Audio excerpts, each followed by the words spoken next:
Good morning, Claremont Center for Spiritual Living. How are you this morning? I'm Reverend Tracy, and just delighted to welcome you into our virtual community. This place we come to every week and just to remind ourselves how wonderful life is, and that we have inside of us all that it takes to live our best lives. How good it is to come together in support, in love, in friendship, in joy, just to know the truth for each other, to be supportive, and to share the journey, this spiritual walk we call life. So thank you for joining us. If you're with us for the first time, please know that wherever you are on your spiritual path, you are welcome here. I want to remind you that our practitioners are available for prayer support. You can contact them directly. You'll find their phone numbers in our weekly e-blast, or you can go online. There's an email address you can use, or you can just call the center and leave a confidential message. It's truly their pleasure to support you in knowing the truth, whether you're asking for support for something difficult in your life, or you just want to expand an area of your life into greater expression. They would be happy to pray with you, to know that truth with you, and to uplift you in any way that they can. So please take advantage of that. This morning we have as our practitioner Pat Richards. We borrow her every week from Harmony Center in Whittier, and she will be doing our opening invocation and a reading. And so to start, I'm going to invite you just to get comfortable, and let's go within for a moment. If you'll close your eyes and just let the sound of the bowl take you to that place of the heart.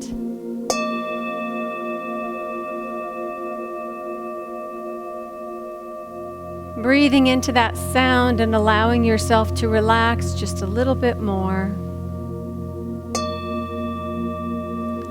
Finding that place within you that is all love, all peace, all joy.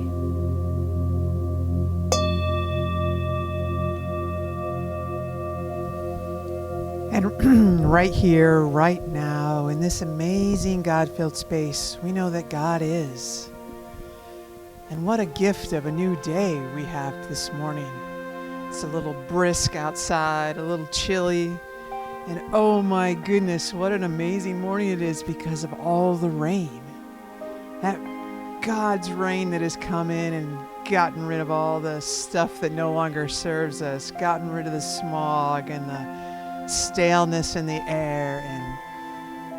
And have you looked at the sky? It's so crystal clear blue, like an amazing blue that's never been touched by anything.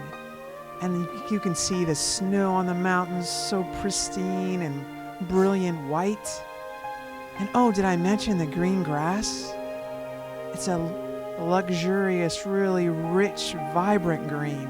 And there's grass where there didn't used to be grass. What an awakening of Mother Earth, right? What a reset, what a rebirth. That is our truth today. We just take all that in, all that freshness, all that amazing clarity that we now can see. It's like a veil has been lifted and everything is a gift. Oh my gosh, just breathe all that in.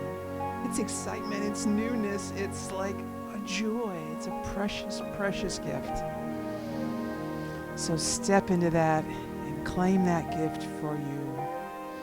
So I'm happy to be here today, happy to be of service, happy to be with you. And please join me in saying, and so it is.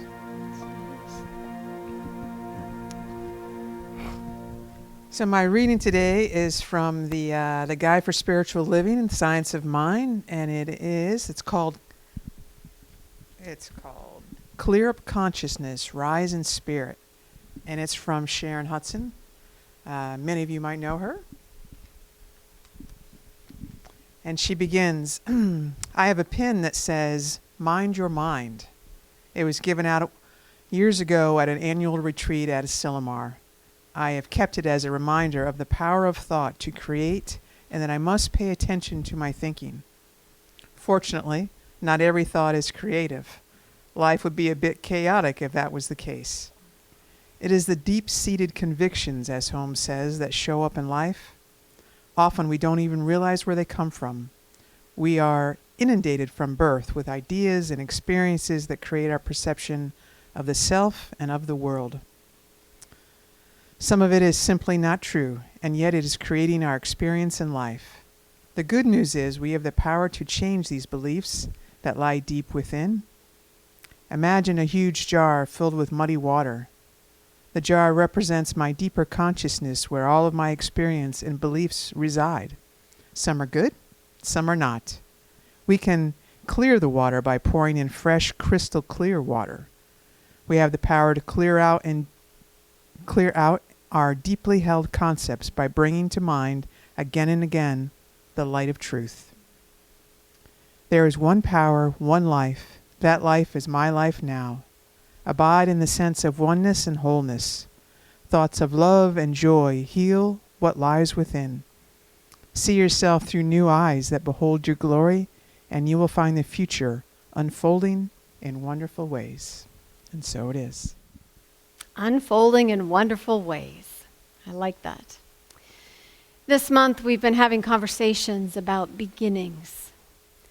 And I've mentioned a couple times that, we're always at a point of newness. We are always in the moment where something new can begin and does begin.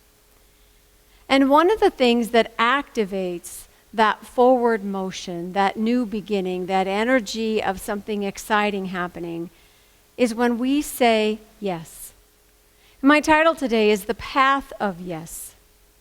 It's the choice we make when we say yes to truth, when we add that clear water into our own personal container, if you will, when we remind ourselves of what is true, what is great, what is the best of the best. It is here when we say yes to that truth that we step through the gateway into the power of our own spirit, into the speaking of our word, as we say in Science of Mind. And what is it that's our word? Ernest Holmes, the founder of the philosophy, describes it this way. Just what is meant by your word? It means your conscious intention, your conscious direction, your conscious faith and acceptance, that because of what you are doing, the power of spirit will flow through your word in the direction you give it. That's a lot of energy in that idea that what I speak actually creates something in my life. Now, in Science of Mind, the main practice that we use to speak our word or to claim our good, as we say, is affirmative prayer. Again, that word yes, in the affirmative, stating what is true, as if it were already ours, because in truth it is already ours. And we are calling it into our experience, calling it into something we can see and live and do and enjoy every day. When we do our prayer work, when we do our meditation, when we go into that place within, what we're doing is aligning ourselves with the greater truth. We're reminding ourselves that we're more than our human everyday do stuff. We are actually spiritual beings experiencing all this stuff that we do. And there is a power there that is ours that we can use. I found this quote, our main quote for this week, and it just tickled me. It's Esther Hicks, and she writes, "This is an attraction-based universe. You cannot say no. You are always saying, yes, please, yes, please, yes, please, with your attention." Think about that for a moment. Wherever your attention is, the universe is hearing you say, yes, please. Wow. That's good, and that's a little scary. As Pat read earlier, it's a good thing that every thought isn't creative, because my attention goes to some pretty dark places sometimes. But when we make the effort to pay attention to what we want, what we are for, then that is the direction that we move in. And I got this picture in my mind. This is why it tickled me. I got this picture in my mind of a car that has only a gas pedal.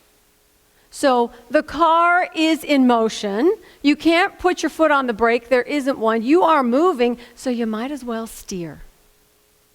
You might as well go in the direction that you want to. Go around the things you can. Go through the things you have to. You're going to keep moving anyway. So choose your direction.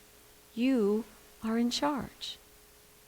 That conscious yes that we say, that deliberate choice, not the things we do out of habit, not the things we do because we've always done it that way, not the stuff that we do because your mother said you should, although you probably should do some of the things she said you should.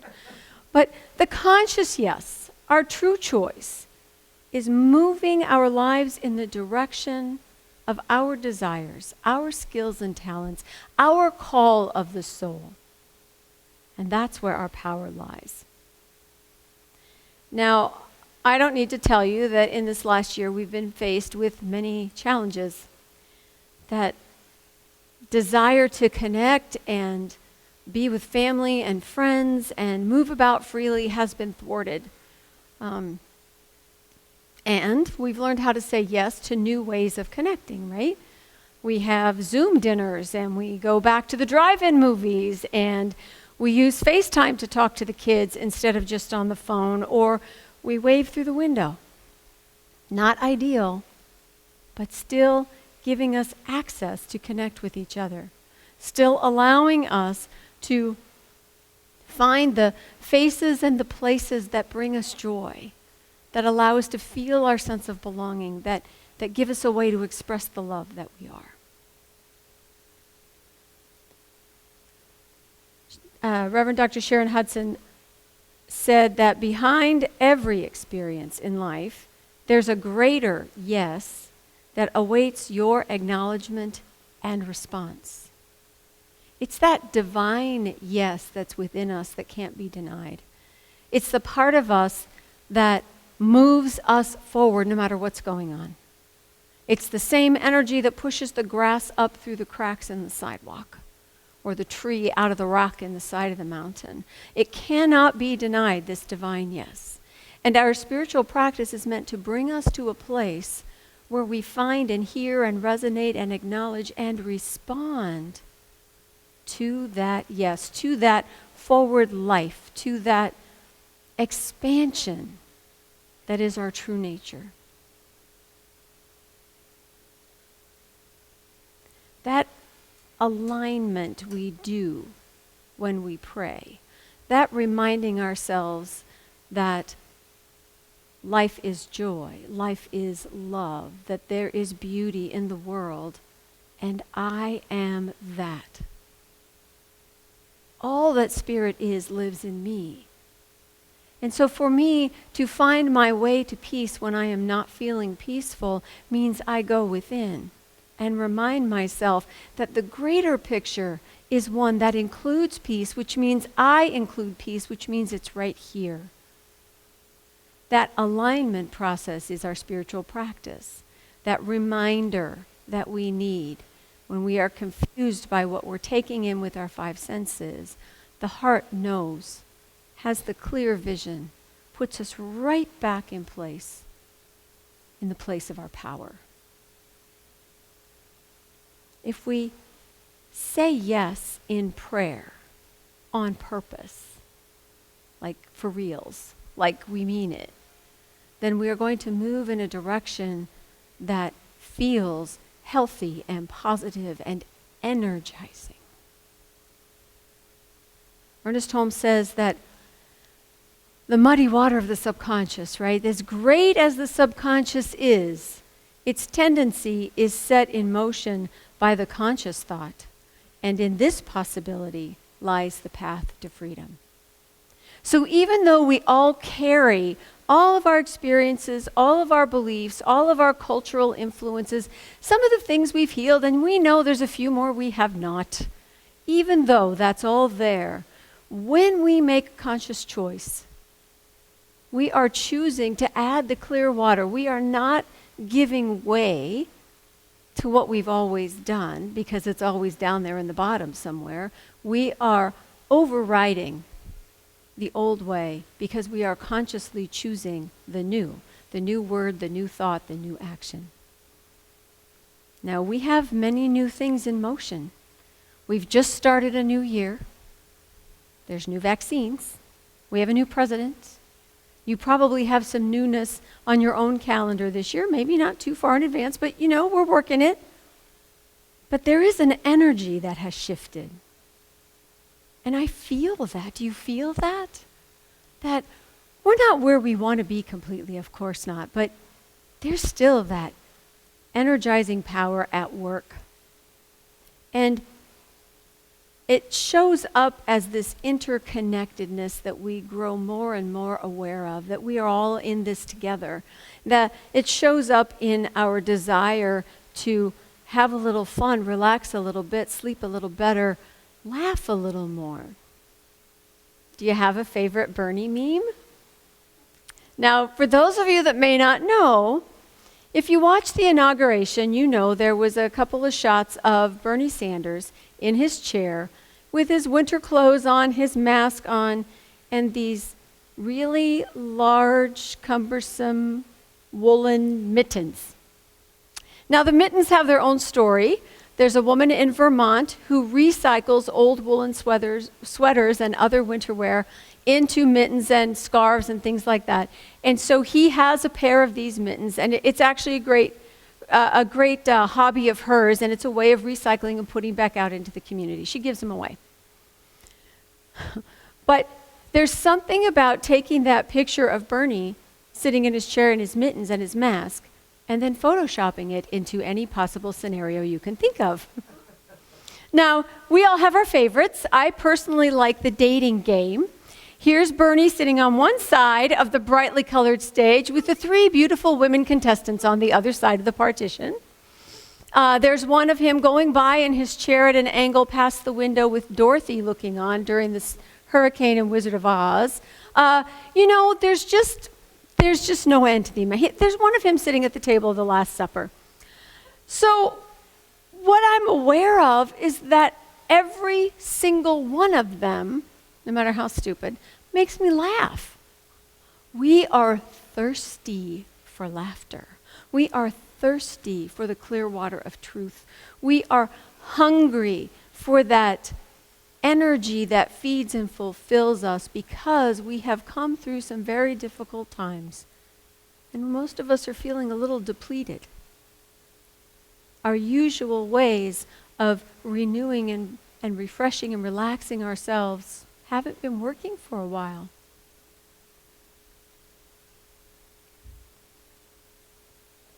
That laughter, that joy, that enjoyment is a reminder that, we're not just socially isolated. We're not just frustrated. We're not just political beings. We're not only limited in our movements. We are also that love, that beauty, that joy, that delight. The word delight, of the light. We are of the light, and how good it is to have reason and an access point to remember that, to feel that for ourselves.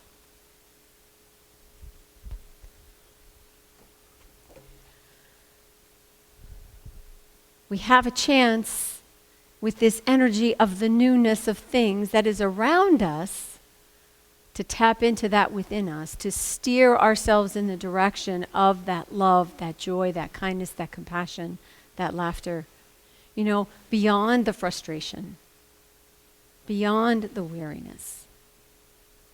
All of the greater truths are still true. We have an opportunity to participate in life a little bit differently, to participate, to express our part in the whole. We are engaging with life from a different place. And in that is our growth. In that is our expansion. In that is our joy.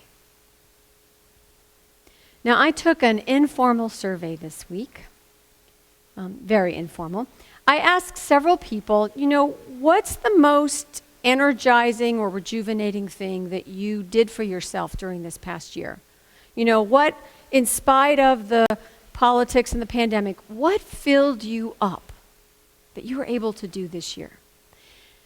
And I got back some great responses, and I found that there are 6 or 7 themes to what it is we all do to fill ourselves up, to be rejuvenated.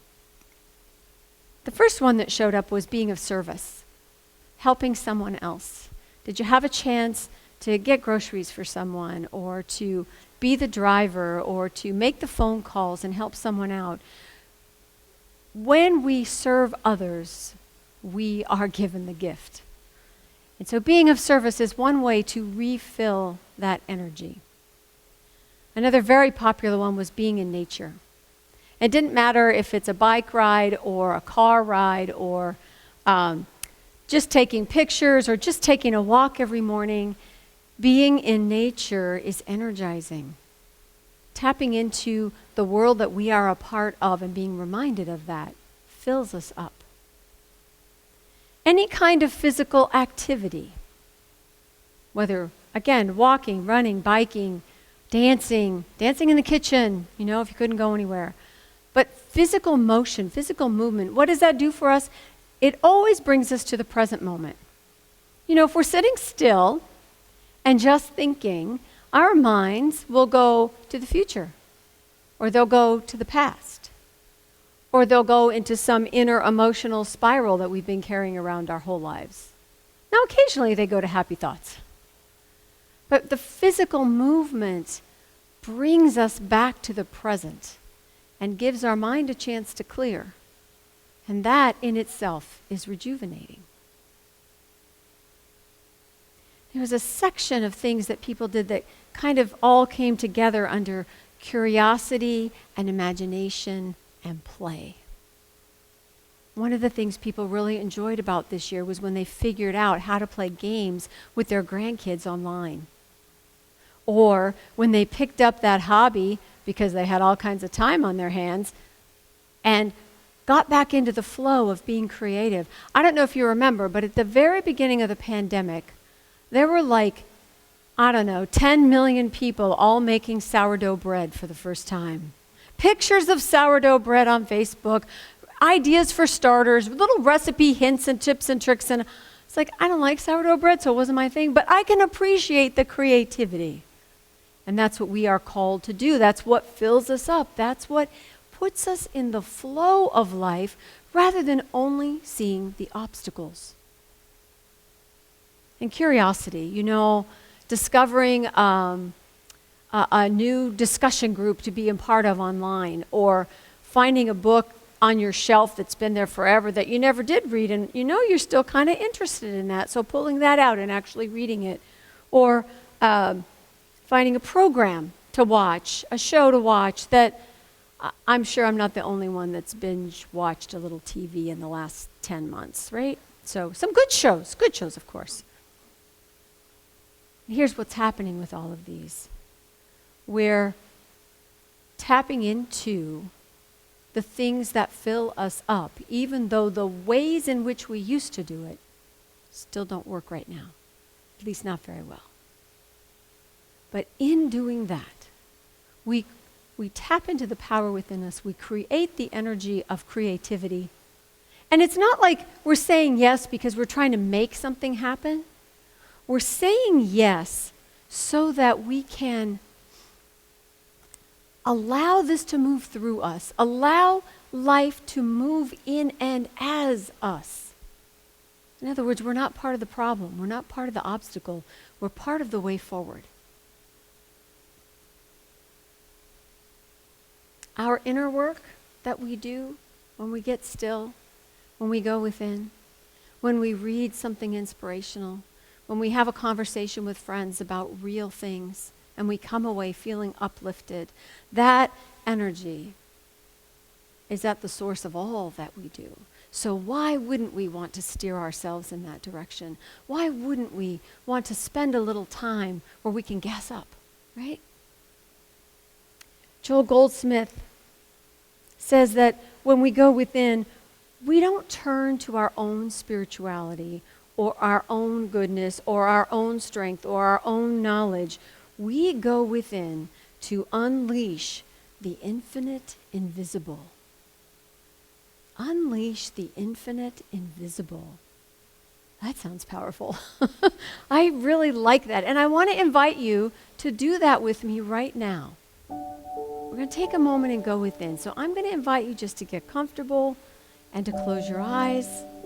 Take a deep breath. And I want you to imagine in your mind's eye that you are surrounded by light. A soft, warm light that is all around you and that is within you. You're in this field, this energy, this atmosphere of light, and that light is a part of you. And as you sense the light around and within you, notice that you physically have a lightness of being. You begin to float. There is nothing holding you back or tying you down. There is just an energy of you floating above your life. And from this place of lightness, ask your higher self, that part of you within that knows, ask yourself, what is my joy? What fills me up?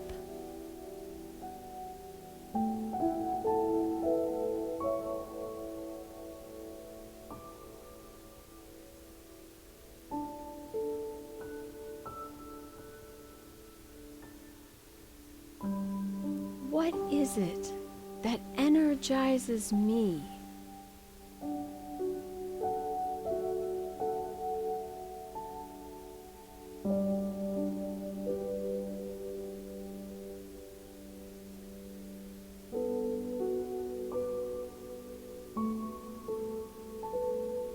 Ask your higher self, what is it that allows me to see possibilities?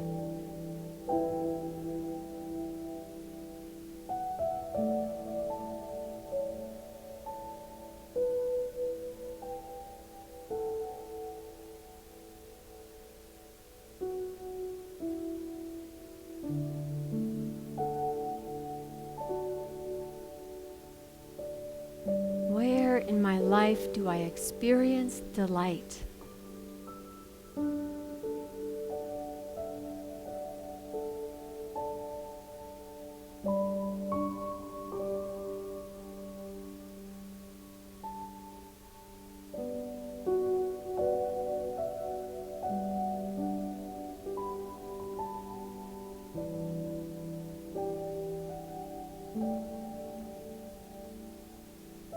Feel that light, that lightness, that joy within you. Feel it in your body.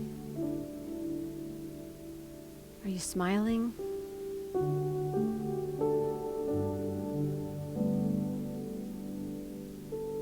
And I invite you to stay in that feeling and bring that sense of being energized, of being rejuvenated back into this room with you. And when you're ready, open your eyes. And I can see you smiling. It's from this place that I invite you this week to know, to remember that you are already and always in motion. You're going to go where you're looking.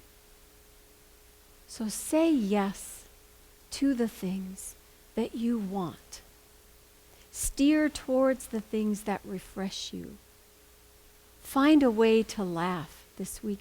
Why don't you count how many times you laugh? Even if you just do it for a day. And see if the next day you can't increase that number. Say yes to your life, to that which fuels you in your prayers, in your words, in your thoughts, in your actions. Move in the direction of your desires. When you do, you'll feel yourself plugging into that inner power. Happy travels. Namaste. All right, please join me in a moment of prayer, if you will. There is one power, one presence, one life. And that life is my life now. And that is the life of everyone and everything. This energy of all things, which breathes us, which grows us, which evolves us individually and as a whole. For we are all part of the oneness of this energy of life, just as we are all individual in our expressions of it. And I speak my word, I set my direction, my intention, by claiming the guaranteed expansion and upliftment of everyone and everything in this life, in this energy of love and beauty and peace and joy. I speak my word that we might see and know joy right where we are and in the eyes of everyone we meet. For I know that this connection of one heart to another, of each mind in the one mind, there is a power and an energy which cannot be denied, which moves us, which brings us to that higher and better place of life, that allows us to find new ways to express, to connect, to simply be our best selves with each other, with our divine connection, with our own hearts. And for this I am grateful. So thankful for all of the blessings recognized from our past year and those yet to be revealed. So grateful for each and every person listening today and knowing a greater part of themselves. So grateful for every blessing that we are, that we have, that we give, that we receive.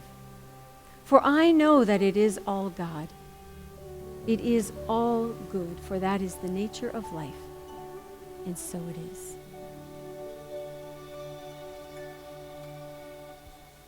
All right, a little bit, not before we talk about what's happening, let's do an affirmation, shall we?